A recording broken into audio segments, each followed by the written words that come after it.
Coba kita cermati sekarang di bangku-bangku sekolah itu. Mulai kecil diajari apa? Siap, gerak. Lencang kanan, gerak. Maju jalan, gerak. Ini kan jelas-jelas kalau dalam sistem pendidikan itu dinamakan sistem pendidikan Prusia. Anak-anak kita dididik untuk menjadi penerima perintah. Tidak dididik untuk menjadi dirinya sendiri yang berjati diri.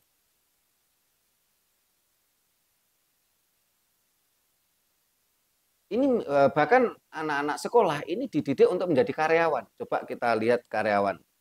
Pagi hari jam 7 masuk kerja. Siang hari makan siang, istirahat siang. Sore pulang. Coba kita bayangkan apa bedanya anak sekolah sekarang dengan karyawan.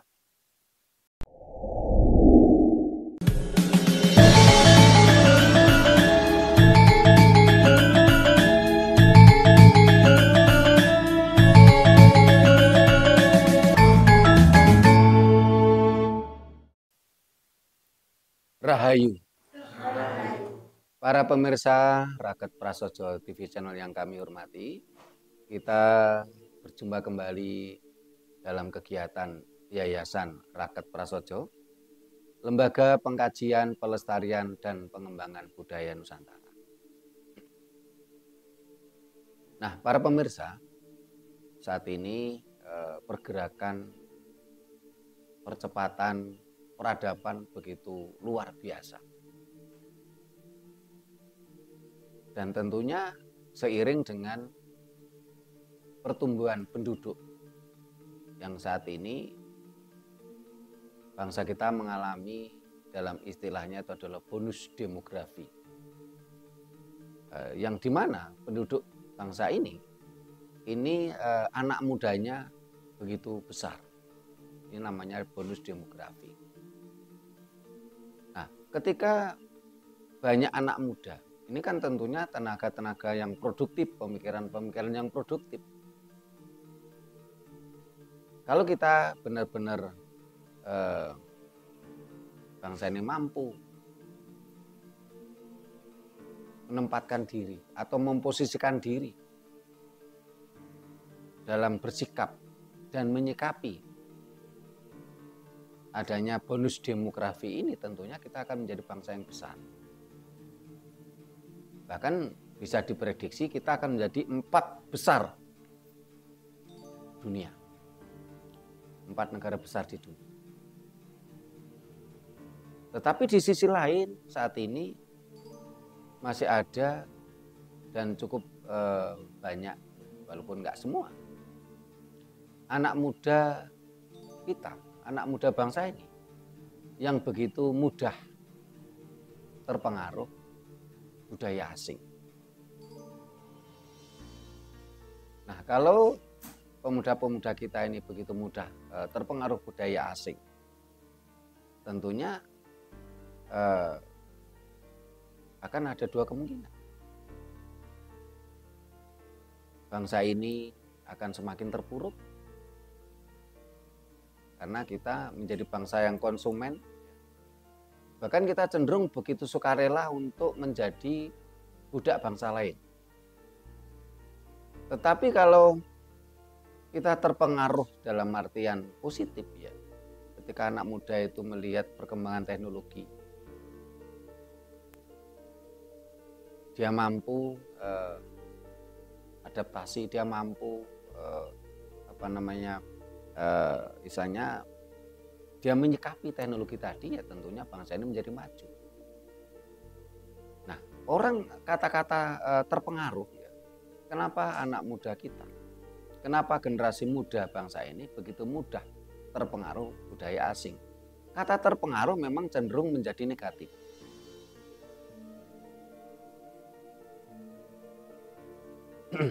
Bukan kalau anak muda itu mampu menyikapi perkembangan teknologi, ini kan namanya bukan terpengaruh ya, tetapi mampu menempatkan diri, mampu mengambil nilai-nilai positif dari kemajuan teknologi. Saya menjadi teringat kata-katanya Ki Hajar Dewantoro yang saya baca di bukunya beliau. Yang intinya, budaya bergerak dinamis. Kita tidak mungkin akan membendung pergerakan dinamika peradaban.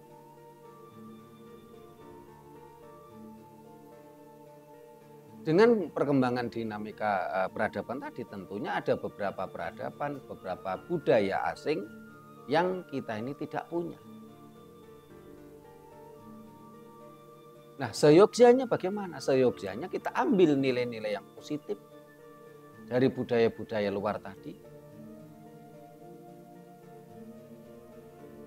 dipadukan, diselaraskan dengan budaya lokal, dengan budaya leluhur kita, leluhur Nusantara. Disinilah kunci akan menjadi sebuah kemajuan. Sehingga, dan ini pun juga sudah diprediksi jauh-jauh hari oleh leluhur kita seperti Pujangga Ronggowarsito, Pujangga Mangkunegoro IV, Pujangga Pakubuwono IV, maupun pujangga yang lebih tua lagi, yaitu Eyang Dahyang Sabtopalon, Eyang Joyoboyo, yang dimana orang Jawa itu tidak diperbolehkan untuk gumunan, gimiran, lan kagetan. Ketika kita melihat sesuatu yang baru di depan kita. Nah, kebetulan malam ini ada anak muda dua, yaitu Mbak Widya sama Mas Wicak, jauh-jauh dari lereng Gunung Arjuna sebelah selatan. Karena mumpung ada anak muda, tadi saya inginkan temanya tentang anak muda. Ternyata ada kegelesian dari Mbak Widya yang memunculkan ide. Kenapa anak muda begitu mudah terpengaruh budaya asing? Nah, ini karena ide ini dari Mbak Widya, ini tentunya kesempatan pertama saya berikan ke Mbak Widya untuk tanya ini karena idenya Mbak Widya. Silakan. Monggo. Rahayu Romo. Rahayu Mbak Widya. Kenapa generasi muda zaman sekarang seolah malu untuk melestarikan budaya sendiri, budaya lokal, bahkan untuk mengakui seperti malu gitu? Kenapa di zaman sekarang? Nah, kalau mohon maaf, pegang dulu Mbak Widya. Kalau menurut Mbak Widya, kenapa mereka malu? Menurut kacamata Mbak Widya dulu. Ya, kenapa kok mereka malu? Karena pengaruh budaya asingnya sangat kuat. Dia malu jadi memakai budaya leluhurnya sendiri. Ya, seolah budaya sendiri tuh ditinggal karena masuknya budaya yang asing. Oh, iya. Terima kasih Mbak Widya. Nah, ini ke Mas Wicak ini yang sama-sama anak muda.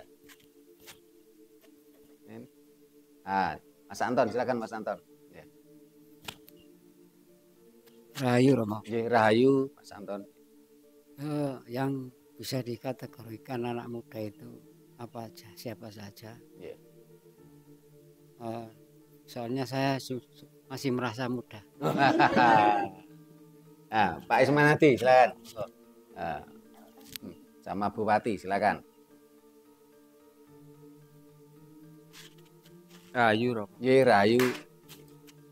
Ya, yang saya tanyakan bukan malu kalau menurut saya anak-anak muda ini, cuman pengetahuannya saja yang masih kurang gitu.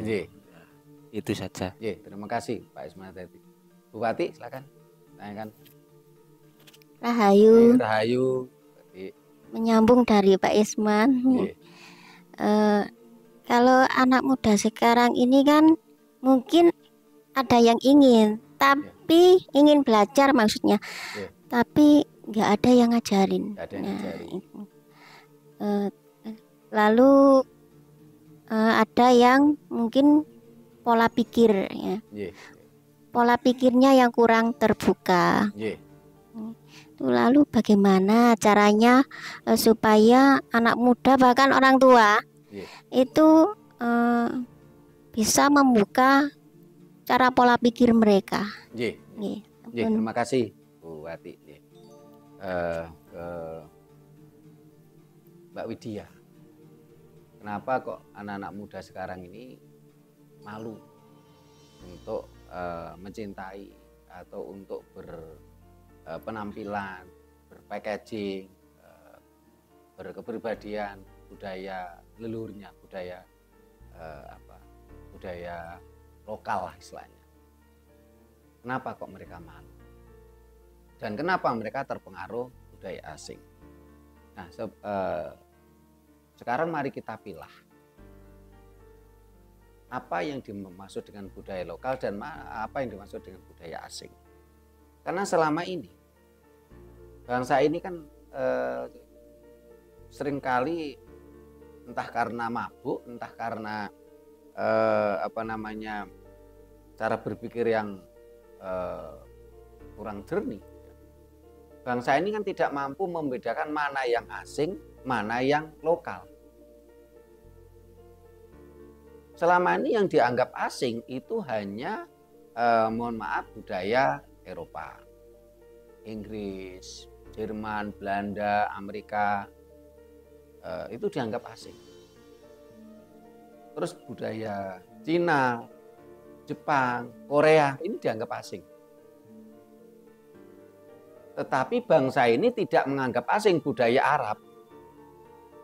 Ini yang seringkali saya pikir ini bangsa ini sedang mabuk ataukah nalar sehatnya sedang tidak berfungsi sehingga tidak mampu berpikir jernih. Karena ketika kita bicara budaya asing yang mereka musuhi, yang mereka anggap asing, ini hanya budaya Eropa. Inggris, Jerman, Belanda, Amerika. Terus setelah itu kalau dari Asia ya Cina, Jepang, Korea.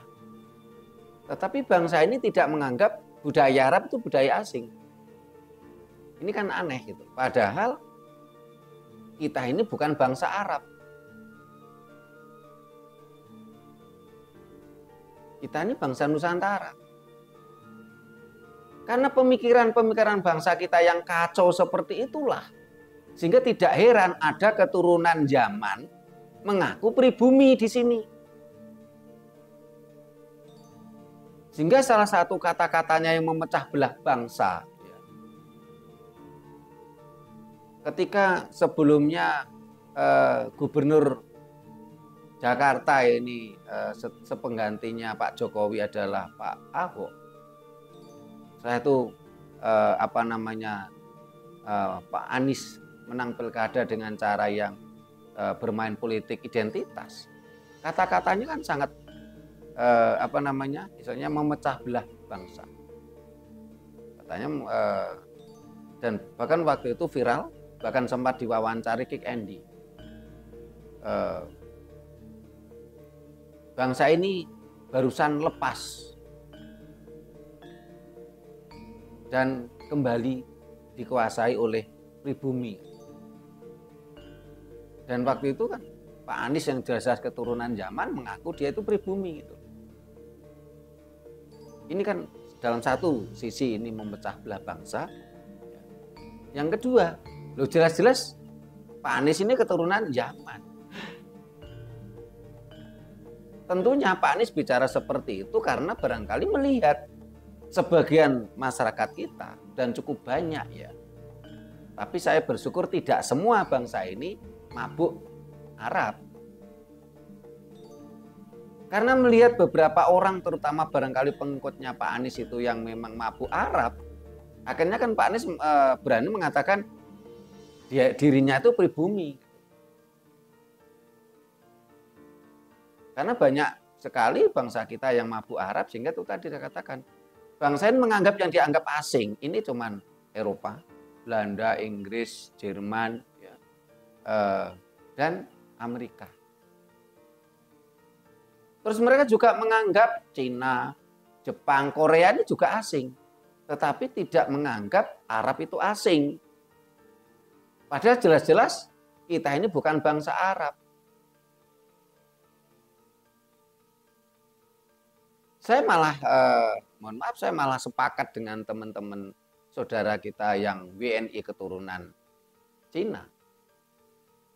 Sehingga Raket Prasojo ini pernah punya pengurus yang WNI keturunan Cina. Mereka punya pikiran seperti ini. Kami ini juga warga negara Indonesia, tapi akuilah kami sebagai salah satu suku di Indonesia, yaitu suku Tionghoa. Walaupun bukan suku pribumi, tetapi kami adalah sama-sama bangsa Indonesia. Sehingga saya banyak menelusuri ya, istilahnya membaca cerita-cerita kepahlawanan, cerita-cerita keheroikan keturunan Cina yang di Indonesia melawan penjajah Belanda.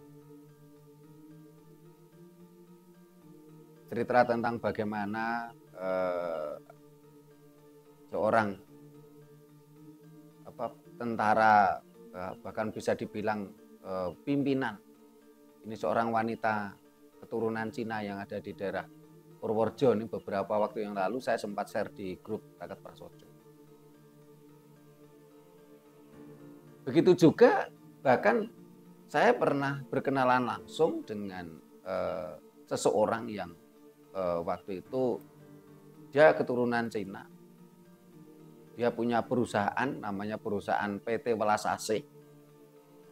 Dulu perusahaan ini di daerah Mojosari, Mojokerto. Beliaunya ini benar-benar keturunan Cina. Bahkan sampai sampai sepuh ya. Saya nggak tahu beliaunya masih hidup atau sudah meninggal, karena saya ketemu itu kira-kira 10 tahun yang lalu itu sudah sepuh. Beliaunya masih sampai sekarang masih belum mendapatkan warga negara Indonesia. Dia masih dianggap warga negara asing di sini. Itu semasa hidupnya dia banyak membantu penyelundupan senjata untuk membantu gerilyawan kita melawan penjajahan Belanda. Sehingga saya pernah diperlihatkan bagaimana beliau mendapatkan piagam penghargaan selaku veteran. Karena dia membantu gerilyawan untuk mendapatkan senjata. Dan ini saya kira benar-benar merasa dia lahir di Indonesia dan dia besarkan di Indonesia, dia makan minum di Indonesia. Jiwa kenasionalismenya, jiwa kebangsaannya tinggi. Kalau saya ini lebih penting, sehingga entah itu warga negara Indonesia keturunan Cina, keturunan Arab, tapi dia mau membaur dengan nilai-nilai kebangsaan, nilai-nilai nasionalisme, itu yang lebih penting daripada keturunan pribumi tapi tidak punya rasa nasionalisme. Dia lebih memihak, memilih, memuja bangsa Arab daripada leluhurnya sendiri. Ini kan malah bisa dikatakan pengkhianat bangsa. Nah, dari sini kita sudah harus mulai memahami. Sebenarnya mana sih asing, mana sih lokal?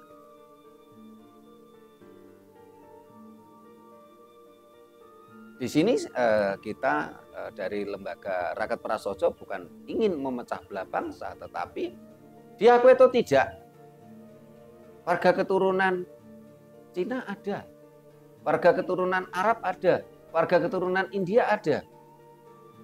Tetapi yang kita hormati, yang kita hargai, yang kita rangkul sebagai saudara adalah walaupun mereka warga negara keturunan Cina, Arab, India, tetapi mereka cinta pada bangsa ini.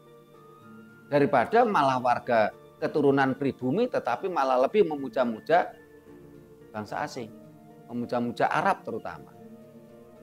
Ini kalau misalnya malah pengkhianat bangsa.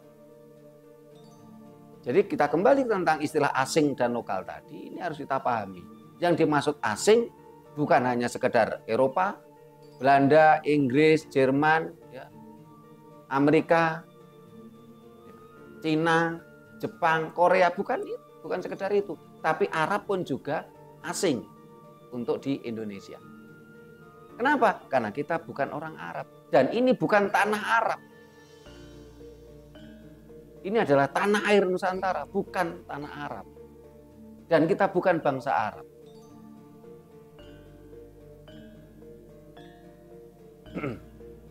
Nah, ketika kita sudah bisa memilah mana yang disebut asing tadi, dan mana yang disebut dengan lokal, tentunya pribumi-pribumi yang ada di Indonesia. Sekitar ada hampir 1000-an lebih ya, suku bangsa di Indonesia ini. Kalau yang besar jelas Jawa, Sunda, Dayak, Batak, yang besar. Ini jelas-jelas sebagai warga pribumi atau lokal, yang tentunya berkebudayaan lokal. Kita juga tidak perlu malu mengakui kalau kita ini sebagai orang pribumi, orang lokal, yang berkebudayaan lokal, dan tentunya kita harus menjunjung tinggi warisan leluhur kita. Kita nggak perlu malu walaupun dikatakan lokal. Kenapa?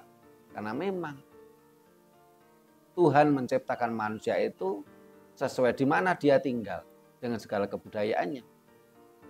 Bahkan tercatat di dunia ini ada 4.200 agama. Ada 2.500 Tuhan, ini yang tercatat. Bahkan terakhir kemarin saya baca katanya ada sekitar 7.000 agama di seluruh dunia. Ada 2.500 Tuhan. Yang tentunya agama tadi dan Tuhan tadi dianggap ajaran yang paling benar, paling sempurna, paling baik.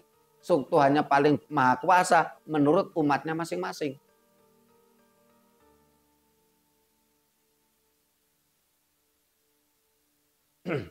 Bahkan kalau menurut pemikiran saya, Tuhan itu sebanyak manusia ada di dunia ini. Kalau saat ini tercatat ada 8 miliar manusia di muka bumi ini, tentunya Tuhan ya ada 8 miliar. Karena Tuhan itu merupakan imajinasi manusia. Sehingga sangat tidak etis dan sangat tidak manusiawi ketika suatu manusia, suatu kelompok manusia, suatu kelompok bangsa memaksakan imajinasi tentang Tuhannya kepada bangsa lain. Ini jelas-jelas penjajahan.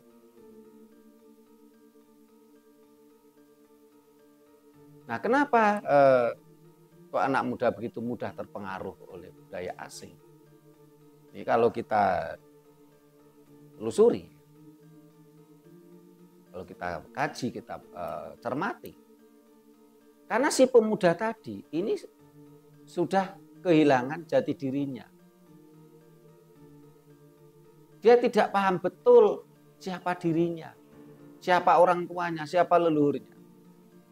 Kenapa anak muda tadi kehilangan jati diri? Karena ini adalah dampak dari pembinaan dan pendidikan orang tuanya yang salah.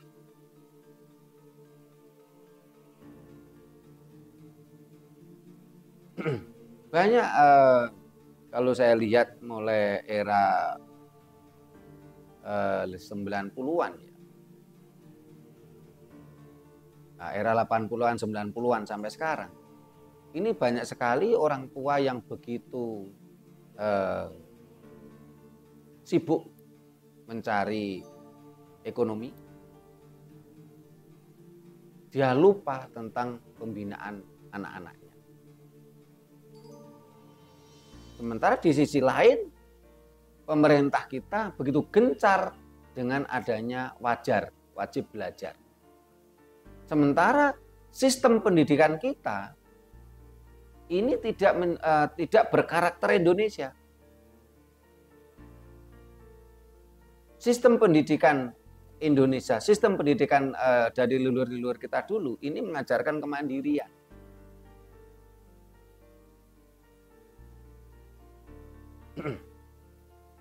Sementara sistem pendidikan kita ini tidak mengajarkan kemandirian, tetapi mendidik siswa ini untuk menjadi karyawan, untuk menjadi tentara. Coba kita cermati sekarang di bangku-bangku sekolah itu. Mulai kecil diajari apa? Siap, gerak. Lencang kanan, gerak. Maju jalan, gerak. Ini kan jelas-jelas kalau dalam sistem pendidikan itu dinamakan sistem pendidikan Prusia. Anak-anak kita dididik untuk menjadi penerima perintah. Tidak dididik untuk menjadi dirinya sendiri yang berjati diri.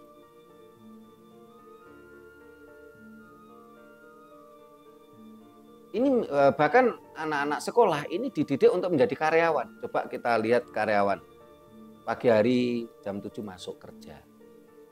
Siang hari makan siang, istirahat siang. Sore pulang. Coba kita bayangkan apa bedanya anak sekolah sekarang dengan karyawan.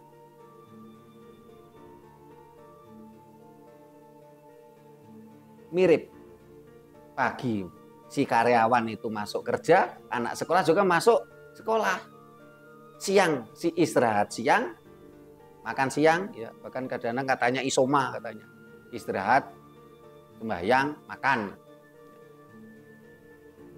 Terus setelah itu karyawan kerja lagi, si anak sekolah masuk bangku di ruang, sore pulang. Mirip sekali. Jadi sejak dini memang generasi muda kita sudah tidak memiliki jati diri. Karena tidak memiliki jati diri inilah akhirnya anak muda kita begitu mudah terpengaruh budaya asing. Mereka tidak mau ribet gitu loh. Karena memang dididik untuk menjadi penerima perintah. Sehingga kalau kita lihat akhir-akhir ini kan orang mabuk dogma, ini kan begitu luar biasa ya. Memang bangsa kita adanya pengaruh Arab ya, kehilangan jati diri Jawa itu kan sudah mulai 500 tahun yang lalu. Tetapi kan benar-benar parah itu kan ya mulai kisaran tahun 80-an ini. Bahkan saya lihat banyak profesor, doktor ya. Ini seringkali nalar siatnya nggak kepakai. Dia mabuk dogma. Karena memang sejak awal anak-anak kita sudah krisis jati diri.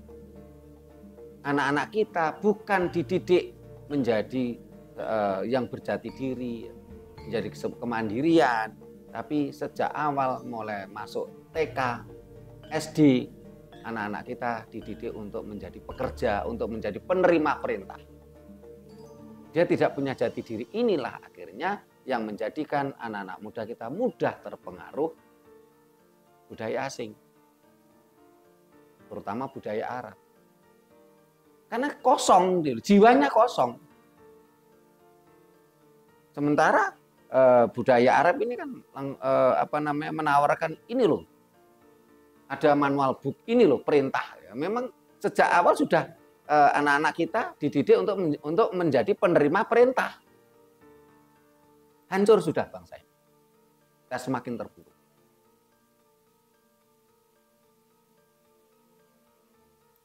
Sekarang tergantung kesadaran kita.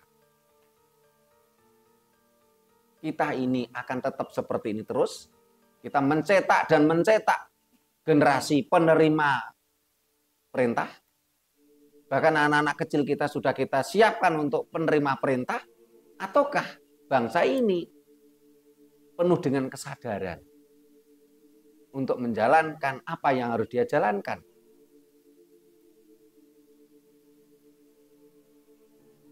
Nah, ini Mbak Widya ini kan juga guru TK. Coba kurikulum TK yang disodorkan oleh pihak sekolah, pihak yayasan itu seperti yang saya katakan enggak? Saya bukan guru saya, tapi saya mencoba mencermati. Ini salah sistem pendidikan kita. Karena mulai kecil itu anak-anak kita, anak-anak sekolah itu sudah dicetak untuk penerima perintah. Apalagi kalau gurunya pemalas. Baca dan hafalkan buku ini halaman sekian. Perintah. Garap PR buku ini halaman sekian. Nanti dikumpulkan. Perintah semua. Jadi anak-anak kita tidak dididik sebuah bagaimana dia berjati diri, sebuah kemandirian. Dia melakukan sesuatu karena kesadaran. Rata-rata mereka disiapkan sebagai penerima perintah.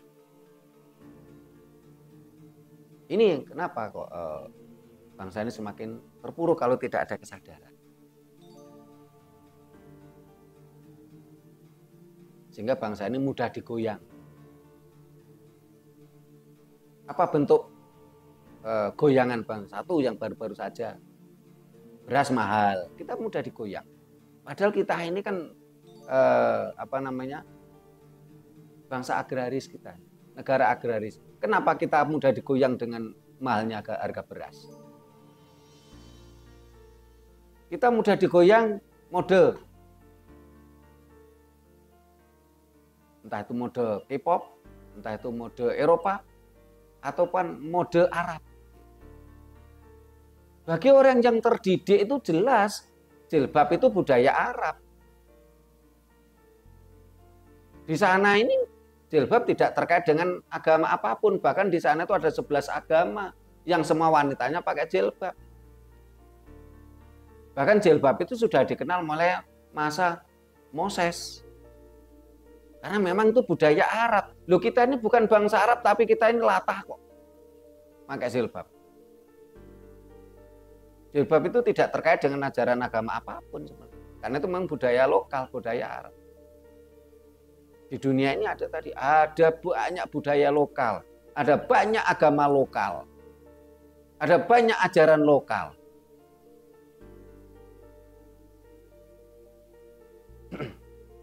Bahkan tidak ada satupun agama semesta, ajaran semesta. Yo, kalau sama-sama lokal, kenapa kita harus tergila-gila dengan budaya lokal dari asing? Nah, kalau kita sudah menyadari ini, sementara kita ini bukan siapa-siapa.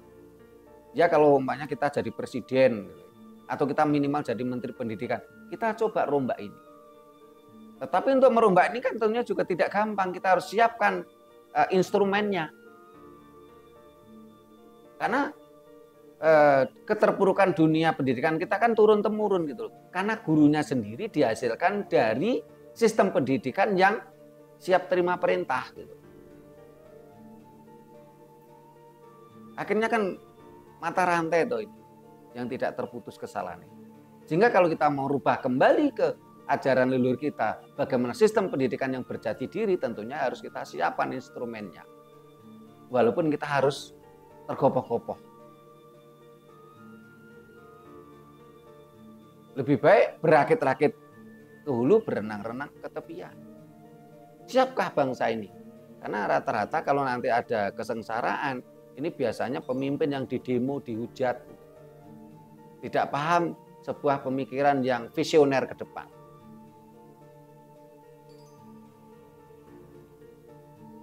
Kita mudah digoncang selama ini karena tidak berjati diri.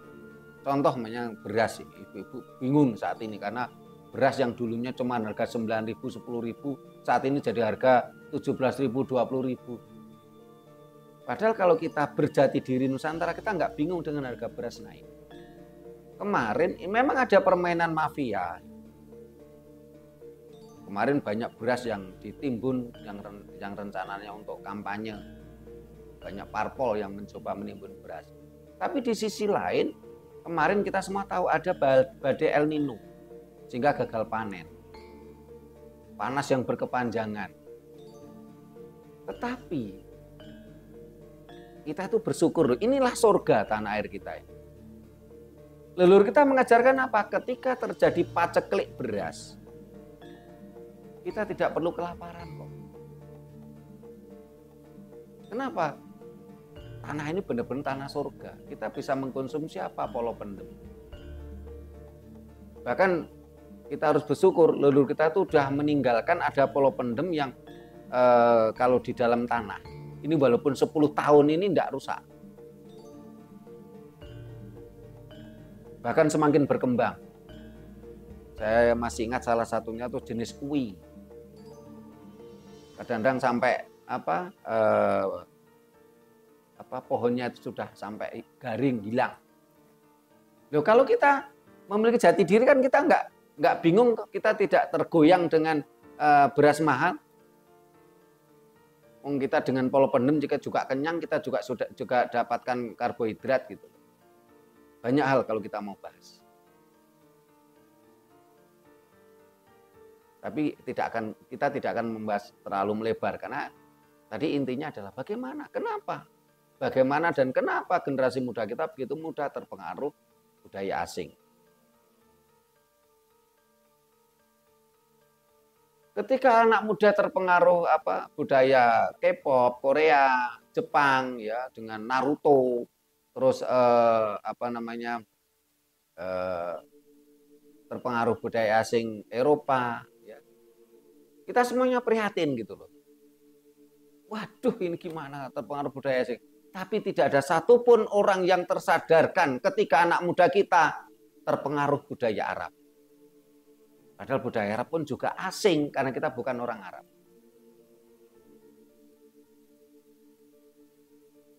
Hanya karena janji-janji fata morgana yang itu mereka tidak punya. Karena yang mereka janjikan adalah sebenarnya milik kita. Gitu.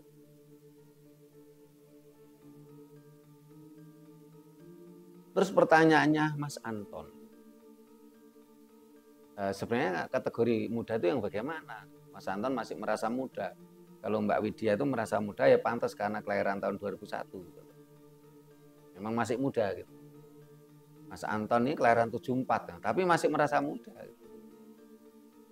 Ya, memang ketika bicara fisik, itu memang barangkali seusia Mas Anton, seusia saya ini memang bukan anak muda, Mas. Kalau bicara fisik gitu loh. Kita harus akui itu. 74 sekarang berarti 50 pas ya, Mas ya. Saya juga 50 lebih malah. Ketika kita bicara fisik. Tapi ketika bicara jiwa itu kan tidak ada kategori tua muda. Sehingga di dalam ajaran Jawa itu seperti contoh di wayang gitu. Ketika Semar ya ataupun Petruk ya. Semar itu ketika ngrogo sukmo, ya, sukmanya itu keluar menjadi Dahyang Ismoyo. Semar itu kan perawakannya kan jelek, tua gitu ya. Tapi ketika dia ngrogo sukmo menjadi Bambang Ismoyo dalam sebuah cerita pewayangan kan jadi ganteng, muda. Begitu juga dengan Petruk. Petruk itu ketika ngrogo sukmo yang keluar sukmanya menjadi Bambang Lengkung Kusumo, tetap muda. Karena jiwa memang selalu muda, jiwa tidak mengenal tua, yang mengenal tua itu adalah fisik. Dan ini jelas diajarkan di dalam ajaran Jawa. Sehingga namanya fisik raga iku ono kalane rusak. Sehingga orang Jawa mengatakan apa? Yen kurungane jebol rusak ya manuke mabur. Kurungane manuk adalah raga kita. Tapi sukma adalah tidak pernah menjadi tua. Dan sukma itu sebenarnya ora lanang ora wadon gitu. Karena yang lanang dan wadon, laki-laki dan perempuan itu kan raga. Orang punya pelanangan dikatakan lanang, orang punya pawadonan dikatakan wadon, raganya. Tetapi sukma itu tidak berjenis kelamin. Dan ini bisa ini sangat selaras dengan penemuan sains dan teknologi, dengan akal sehat kita gitu. Tetapi anehnya ketika ada ideologi asing, ada ajaran Dayoh yang mengatakan kalau nanti mati Katanya masuk surga, wong dia nggak punya surga. Yang surga itu kan yang punya orang Jawa. Ajaran asing nggak punya surga. Gitu. Katanya nanti di sana dilayani seksual gitu. Loh, wong Sukma itu nggak punya raga, bagaimana dia melayani seksual gitu? Dilayani 72 perempuan, bukan 72 bidadari, wong bidadari itu juga bahasa Jawa. Ajaran Dayo kan juga nggak punya bidadari. Sampai kadang-kadang saya terpikir, apa kira-kira orang seperti itu setelah raganya rusak nggak bisa dipakai, sukmanya tuh masuk ke bebek gitu. Bebek itu kan pejantannya satu kan, betinanya bisa 40, bisa 70. Saya pikir, wah ini orang-orang ini kalau mati nanti masuk ke sukmanya, masuk ke raganya bebek. Sehingga kalau Mas Anton merasa muda ya nggak salah, karena jiwanya. Tapi ketika bicara raga kan tetap harus menyadari. Sehingga di dalam ajaran Jawa diajarkan apa? Bagaimana kita tuh urip sampurno, mati sampurno. Kasampurnane urip lan pati. Dan ajaran Jawa bukan ajaran yang gantung. Seperti ajaran Dayo. Yang nggak ada endingnya mau kemana.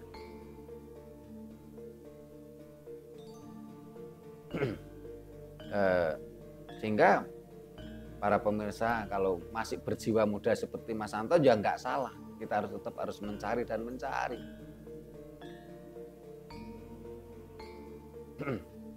Supaya nanti kita siap dengan kesadarannya tentunya. Jangan jadikan diri kita menjadi orang-orang yang dicetak untuk menjadi penerima perintah saja.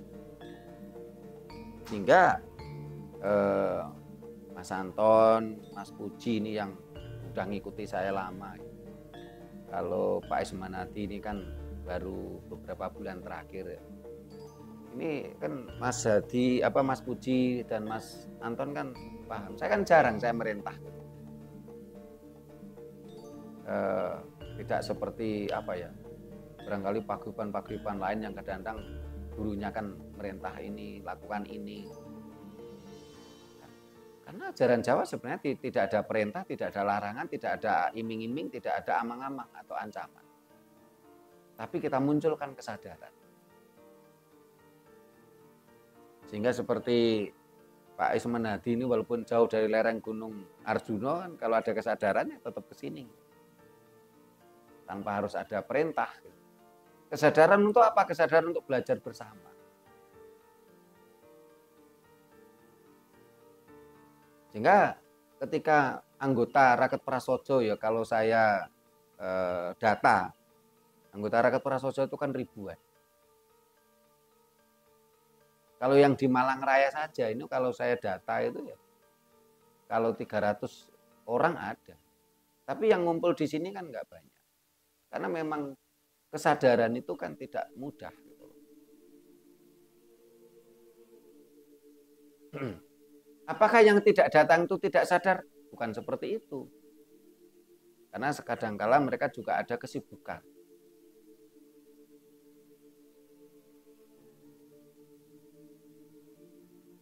Sehingga kita tekankan untuk benar-benar kembali ke ajaran Jawa. Yang tanpa perintah, tanpa larangan, tanpa iming-iming, dan tanpa amang-amang atau ancaman. Nah ini ke Pak Ismanadi. Anak muda begitu mudah terpengaruh budaya asing karena dia atau anak muda malu untuk berbudaya lokal karena mereka kurangnya pengetahuan. Terus Bupati mengatakan kadang-kadang anak muda ingin tahu tapi nggak tahu kemana dia harus bertanya.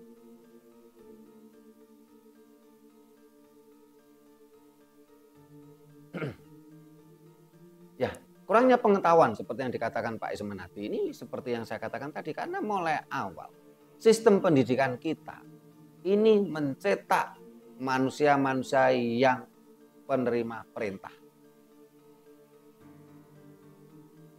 Anak-anak muda kita, siswa-siswa kita ini tidak dicetak bagaimana dia menjadi orang yang mandiri untuk terus bergerak, berkembang, mencari keilmuan-keilmuan yang sesuai dengan bidangnya masing-masing.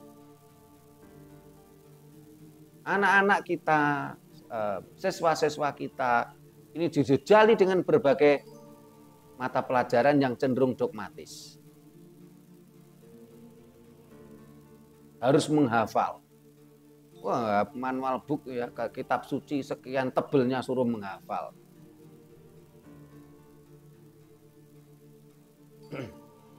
Dan itu terjadi sudah mulai TK, SD, SMP. Seharusnya bagaimana? Kalau saya pelajari dalam jalan luhur, apa? Yang penting anak-anak tadi diajarkan kemandirian, diajarkan jati diri. Setelah itu, biarkan anak-anak tadi akan mencari keilmuan sesuai dengan bakatnya masing-masing. Bakat minatnya masing-masing. Sehingga ketika seseorang yang suka tentang dunia kesehatan, tentunya dia tidak perlu belajar tentang filsafat. Ketika seseorang anak tadi begitu suka tentang arsitektur, tentunya dia tidak perlu diajari tentang biologi yang bicara tentang anatomi tubuh manusia. Karena ketika banyak mata pelajaran yang bersifat dogmatis, ini kan tentunya anak malah menjadi bodoh, tidak maksimal dia. Karena tidak mungkin satu orang itu tahu segalanya. Yang benar bagaimana? Ada yang ahli arsitek, ada yang ahli anatomi tubuh, ada yang ahli filsafat, ada yang ahli bela diri. Ini akan menjadi sebuah kekuatan besar bangsa ini yang saling membutuhkan. Yang ahli anatomi tubuh ketika membangun rumah butuh arsitek. Yang arsitek ketika sakit dia butuh manusia, temannya yang ahli pengobatan. Saling membutuhkan menjadi sebuah rangkaian kekuatan besar. Tetapi ketika anak-anak tadi didogma dengan berbagai mata pelajaran, sehingga yang namanya dogma itu tidak harus agama sebenarnya. Ketika anak-anak siswa tadi didogma dengan berbagai pelajaran yang bersifat dogmatis, bahkan semuanya dijejalkan, ya tentunya bangsa ini malah nggak akan maju-maju. Karena memang orang yang mabuk dogma itu nalarnya lemah.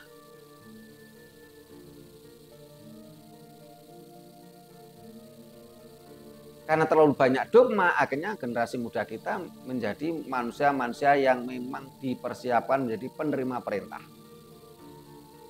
Akhirnya apa? Keilmuannya dangkal, keilmuannya sempit. Dia tidak mau belajar belajar ke hal lain. Tetapi kalau ada anak muda yang dikatakan Buwati, dia itu ingin belajar tapi tidak tahu kemana. Leluhur kita sudah mengatakan, manusia lahir itu tidak dibekali kitab suci. Tidak ada ceritanya bayi lahir langsung oek-oek atau ditebuk ada kitab suci jatuh. Atau kitab suci tadi keluar dari mulut rahim ibunya bareng bersamaan bayi, tidak mungkin.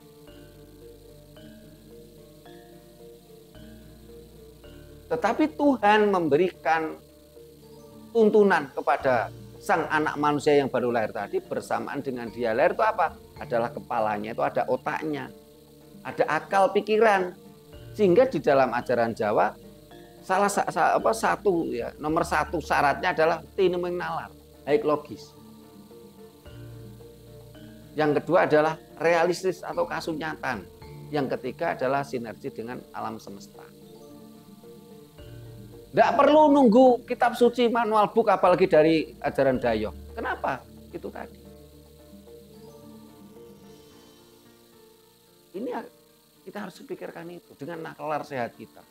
Karena manusia lahir tidak dibekali kitab suci. Tidak ada bayi lahir bersamaan kitab suci keluar dari mulut rahim ibunya. Tapi setiap manusia lahir pasti oleh Tuhan dibekali nalar sehat.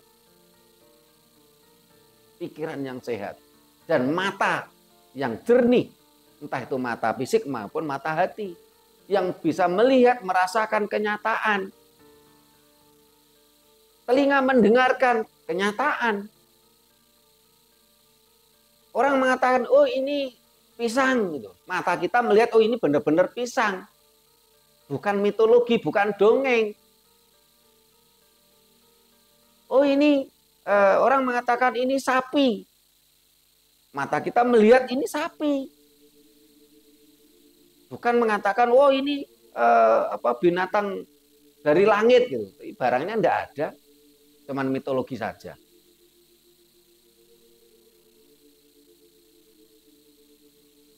Nah, kalau ada binatang dari langit terus makannya apa yang dikonsumsi?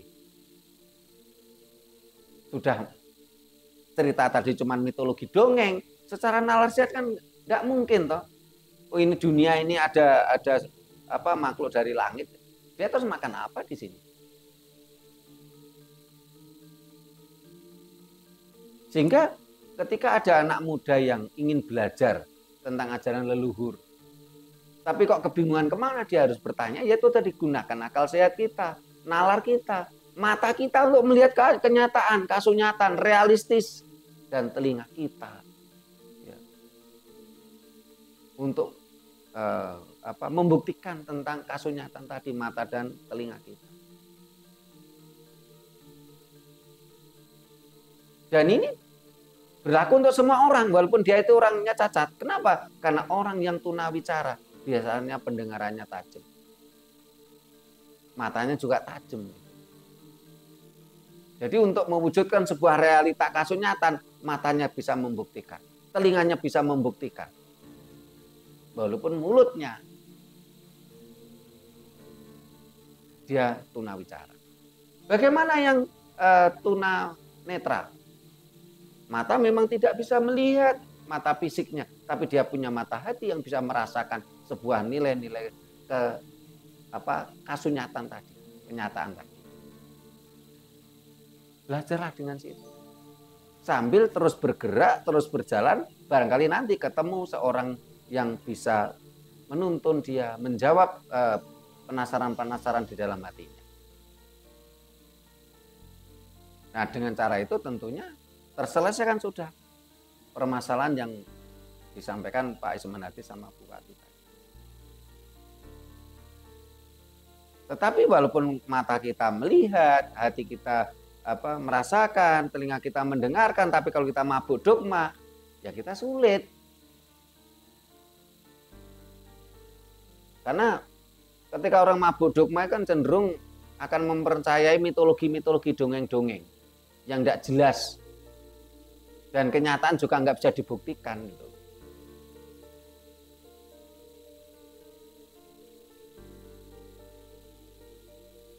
Karena mabuk dogma, mabuk dongeng asing. Jadi tadi yang kita simpulkan adalah satu, kita harus kita sadari dulu. Mana sih yang dianggap budaya asing? Ataukah hanya budaya Eropa, budaya Amerika, budaya Korea, budaya Jepang, budaya Cina saja yang dianggap asing? Sementara budaya Arab kenapa tidak dianggap asing? Kita bukan bangsa Arab.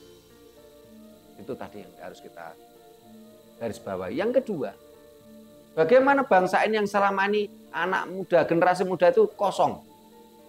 Kosong jati diri. Kosong kemandirian.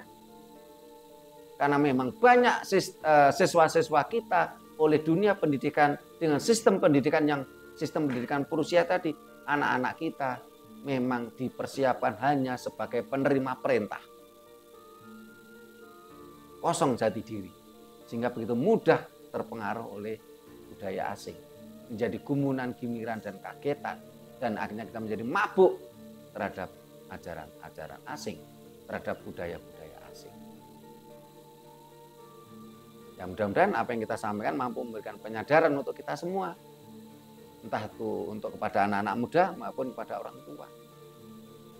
Sehingga beberapa generasi dekade yang sebelum kita, banyak orang tua yang sibuk hanya mengutamakan ekonomi.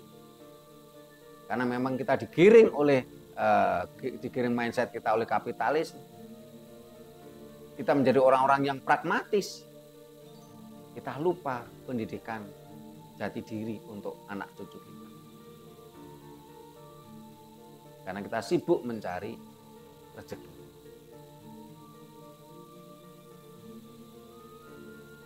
Padahal sebenarnya kalau kita mau jujur, sebenarnya apa sih kebutuhan manusia? Makan, minum, pakaian. Yang menjadi ribet itu kan keinginan, bukan kebutuhan. Kalau kebutuhan manusia kan nggak ribet. Makan, minum, pakaian. Nah, yang menjadikan kita ribet itu kan keinginan. Ingin punya motor bagus, ingin punya mobil bagus, ya. Keinginan-keinginan, bukan sekedar kebutuhan. Ya, ada lagi yang ditanyakan ini sebelum kita tutup ini.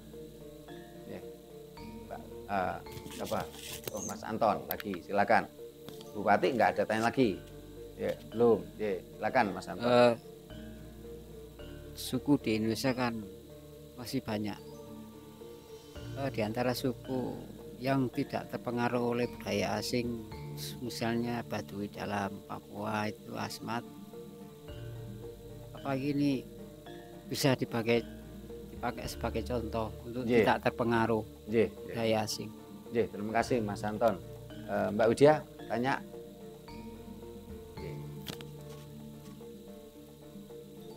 Kalau sudah begini kan banyak anak muda yang sudah tertinggal gitu. Nah, berarti yang harus diubah itu apa? Apakah sistem pendidikan di Indonesia ini yang harusnya diubah? Terima kasih Mbak Widya. Mas Wicak mau tanya. Mas Anton, ada suku bangsa di Indonesia itu banyak sekali. Ada suku bangsa yang tidak terpengaruh oleh budaya asing. Mas Anton tadi sebut namanya Baduy, terus Papua. Baduy sendiri terpengaruh, Mas. Sehingga saat ini Baduy itu kan terpecah jadi dua. Ada Baduy dalam, ada Baduy luar. Papua ngeri Mas saat ini. Siapa bilang Papua tidak terpengaruh budaya asing? Misionaris gencar ke Papua. Ini yang kita prihatinkan. Masih adakah suku bangsa di Indonesia yang tidak terpengaruh asing? Karena memang pemegang kebijakan kita sendiri sebenarnya ada banyak kesalahan. Entah itu mereka sadar melakukan kesalahan ataukah mereka tidak sadar melakukan kesalahan. Karena memang ada sebuah strategi global yang ingin menjadikan bangsa ini bangsa budak. Supaya apa? Supaya bangsa ini mabuk dogma, mabuk agama. Supaya apa? Supaya sumber daya alamnya mudah dikeruk oleh mereka. Tergantung bangsa ini mau sadar atau tidak gitu. Leluhur kita itu sudah meninggalkan segalanya, apapun kebutuhan kita. Kebutuhan makan, kebutuhan minum, kebutuhan pakaian, kebutuhan kehidupan, teknologi, kebutuhan ideologi, kebutuhan filsafat hidup. Leluhur kita semuanya meninggalkan itu semua. Mereka mewariskan itu semua. Tapi kenapa kita harus bingung dengan ideologi asing? Kita bingung dengan ajaran-ajaran asing, ajaran Dayok. Kenapa kita bingung dengan pemikiran-pemikiran Dayok? Ini yang harus kita sadari terlebih dahulu. Nah, bagaimana kalau sudah terlanjur seperti ini untuk mengubahnya? Apakah kita harus mengubah sistem pendidikan? Ya, harus sebenarnya. Tapi yang jadi masalah siapakah kita? Kita kan hanya segelintir pasir ya, dari sekian juta penduduk Indonesia. Penduduk Indonesia saat ini ada kurang lebih 280 juta. Kita bukan siapa-siapa. Kecuali kita jadi presiden atau jadi menteri. Minimal jadi kepala daerah. Tapi itu pun kepala daerah enggak mau. Kita tidak mungkin mengubah sistem pendidikan kita. Karena kita bukan siapa-siapa. Nah, bagaimana solusinya? Dengan cara kita memberikan pencerahan seperti ini. Supaya bangsa ini tercerahkan, tersadarkan dari mabuk budaya asing, dari mabuk ajaran asing, dari mabuk dogma asing, dogma Dayok. Dengan memberikan injection psikologi dengan channel YouTube kita. Termasuk rencana kita mau mendirikan sekolah karakter, sekolah Jawa. Kita ajarkan tata krama pada anak-anak kita, jati diri anak-anak kita. Dan itunya tentunya anak-anak tadi harus kita benar-benar dengan sistem pendidikan yang mengarah kepada kesadaran. Jangan sampai anak-anak kita nanti kita cetak untuk menjadi orang-orang penerima perintah. Ini tidak gampang. Tapi lebih baik kita berbuat daripada kita hanya jadi penonton, walaupun hanya sekecil yang akan kita perbuat.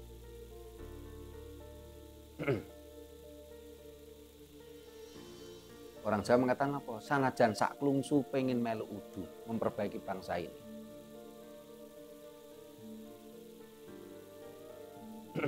Ya, ada lagi yang ditanyakan, Mbak Widya, Bu Wati, Pak Ismenadi, Mas Anton? Ya. Mudah-mudahan apa yang kita bahas tadi mampu memberikan penyadaran untuk kita semua, mencerahkan kita semua. Kita kembali ke ajaran leluhur kita. Kenapa? Satu, karena kita ada di dunia ini karena leluhur kita, orang tua kita, leluhur kita. Bukan karena leluhurnya orang Arab, leluhurnya orang Cina, orang Eropa, bukan. Karena itu mari kita kembali ke ajaran leluhur kita, agungkan leluhur kita untuk bentuk rasa terima kasih. Kembali kita mengagungkan ajaran leluhur.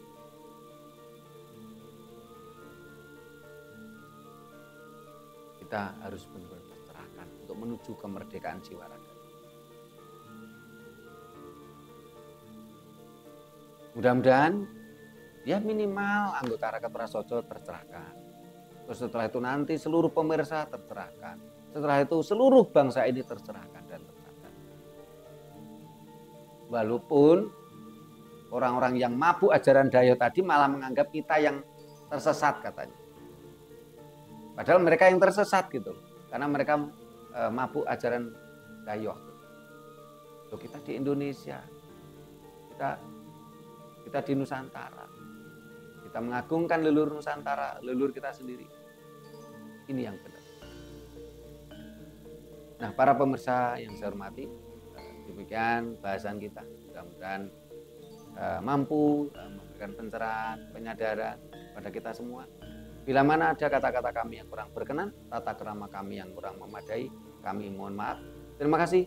Sampai jumpa di kegiatan kita lainnya. Rahayu.